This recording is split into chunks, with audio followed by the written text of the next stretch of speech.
Oh, there they are. There they are. There you are. I was like, I You thought didn't you even were see him in the background. right. You thought you were just gonna nonchalantly hide in the Oh, background and there's nothing nonchalant about that man walking around in the background. right. Yeah. So just so everybody knows, these are the wholesale giants. We call them the wholesale giants because they're larger than life, and they literally signed. They're students of mine who signed up. How long ago did you guys sign up? We signed up at the start of March. The start of March, and we're now in May. No, we're in June. We're Start of 3 months. June. Yep. We're 3 months in, right? So 3 months in, Yep. and you have just assigned your second deal. They got their hey, what's up, bro? Look at the big smiles there. Everybody's Yeah. excited. Just so everyone knows that in less than 3 months, they've done two deals following the steps that everybody here is working on. Yep. Um, that first deal you did, how much did you make? 10%. Like we did 20,000, so we made 10% off of both deals. So, okay, so first deal you did Yep. within 6 weeks of taking the course, you got a $20,000 assignment fee, and Yeah. then now you just did your second deal and you made 20 grand again. Yeah. That's it. That's insane. Like Yes. how in 3 months, so you made 40 grand over 3 months. That's Yes. that's 50. You know it, buddy. That's awesome. Just so everybody Or knows, he's barbecuing, so he's in and out. But yeah. right. Just so everyone knows, it wasn't all just easy. I mean, they did No. put in a lot of hard work, and these are my one-on-one coaching clients who, like, I held their hand every step of the way. Not to say you guys didn't do a lot of work, but there was certainly ups and downs. But tell me about this deal. I don't know much about this deal. Like, Yeah, you know, I'll start. Aaron will definitely pipe in. So we did Aaron found the lead and it was in Edmonton. So the location was great because it was right in a big city. So we knew that was gonna be a great location for us. And in terms of kind of the scenario, it was one of like a tired landlord who doesn't really like the tenants in the basement too well and they're not taking good care of his place. And he's getting older and just doesn't really want to do it anymore and didn't want to deal with the tenants. And then we kind of worked with our team and Aaron did an excellent job at negotiating with him to get a good price. And in part of our research, we found out that he had a subdivided, his lot was already subdivided, but both of them were under his name. And then with the frontage and the depth of the lot, I think that was really the thing for when we were trying to sell it. That was the, I'd say the biggest selling feature was the lot itself. Would Being you able say? to do a duplex, yep. Yeah, Side by side yeah, duplex. being able to duplex it in the future because it wasn't legally a duplex. So just like having a property that was going to be an attractive property.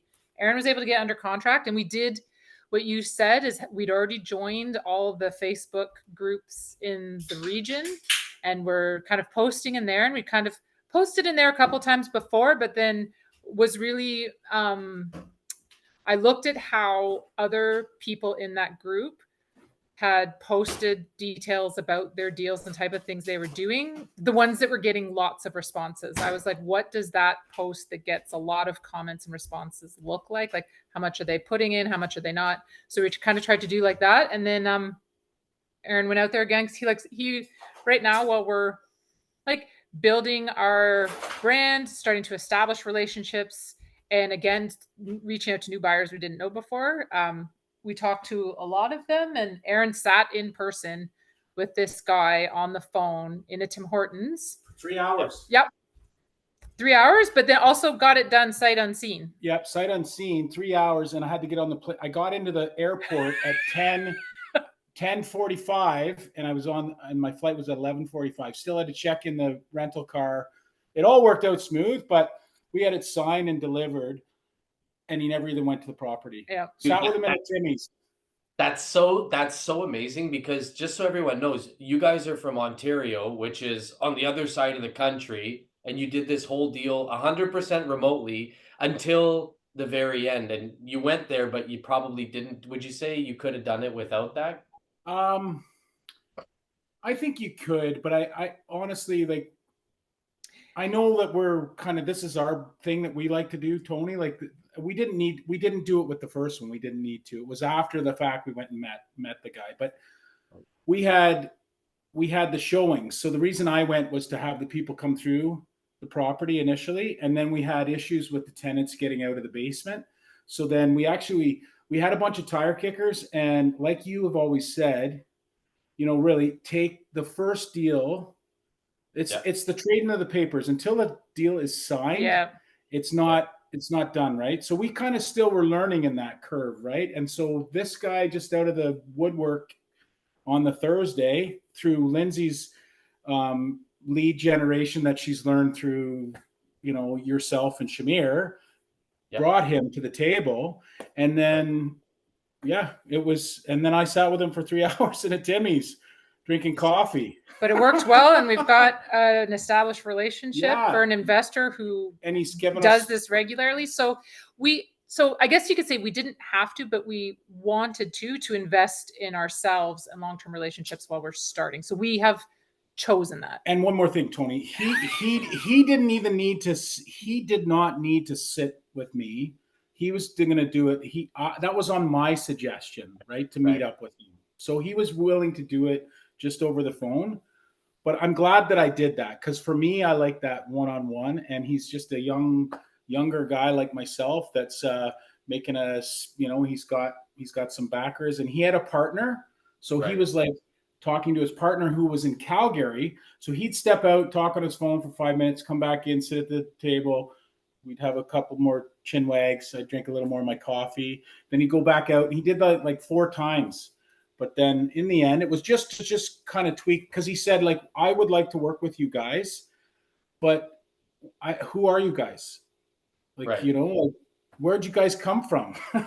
Like, I know the investors in Edmonton, or I know the flippers in Edmonton, or the wholesalers in Edmonton. Right. Well, here so we are. This is the thing. When you start wholesaling, you can go into any market and like establish yourself, and you come out of nowhere, and now you get the attention of all the important people in that market. Just like what's happening here. They're like, all of a sudden you're on everybody's radar now. That's so exciting. Oh, wait, buddy. Yeah, man. That's all on you, Tony. So did you tell them about the association? Like, did they know of our group? Like, are people starting to hear about our group coming out there? I think like some people do. This specific buyer, no, but some people, when we start saying, oh, we're part of this group, or like same other wholesalers. You know what it is, though? I'll be honest with you. It isn't even that, Tony. It was the fact that he didn't know us from Adam. We didn't know him from anybody. But the tools you gave us to just like, we were on it. So like we were ahead of him with every question that he asked. His confidence level went like through the roof as soon as I got together with him, because we know we're juniors at it, but we have the right answers because you've done the time. So it's like, your little book is in my pocket there, like I know it off by heart. Right. With my own. So do you think if you went into it unprepared without all of that preparation we did Not a chance, buddy. That was an easy question. Not even a chance. No, that would have been shut down, and like before, we wouldn't even got past the first phone call. Right. Like there's no way right. Because they're looking for the pauses and for the, I don't know, but there was none of that. Like we were like bang, bang, so bang, yeah, bang. Like when they don't know you from Adam and you don't have an established relationship, they want to know that you know what they're talking about, because they're the ones investing a ton of money that they're not interested in losing. So that's why we want to have the answers. And congratulations. You know what I tell people? They shouldn't be in going to the properties. What I mean is you should do this all remotely when it comes to finding the properties. But actually what you did was 100% correct. You should go and meet the buyers, because the buyers, the people who are selling us properties, they're one-off deals. Chances of you getting another deal from them is very rare.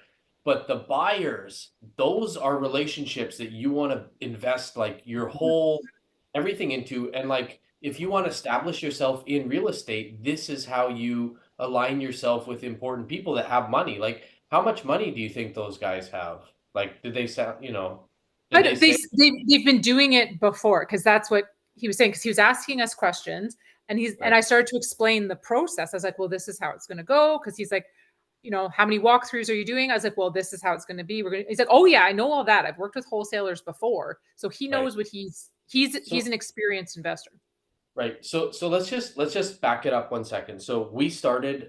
You signed up to my one-on-one coaching like 3 months ago. And how many leads have we generated up until today? Just like ballpark. Yeah, I'm gonna say between 100 and 120. 120. Okay. And you've done 2 deals. The first deal you did at how many leads? How many leads did you have to get to do the first deal? 60. I'm gonna say 60. And now we're at and so on that first deal, you made a quick 20 grand, and then fast forward another. And how long ago was that last deal? Well, that was The first one or the second one?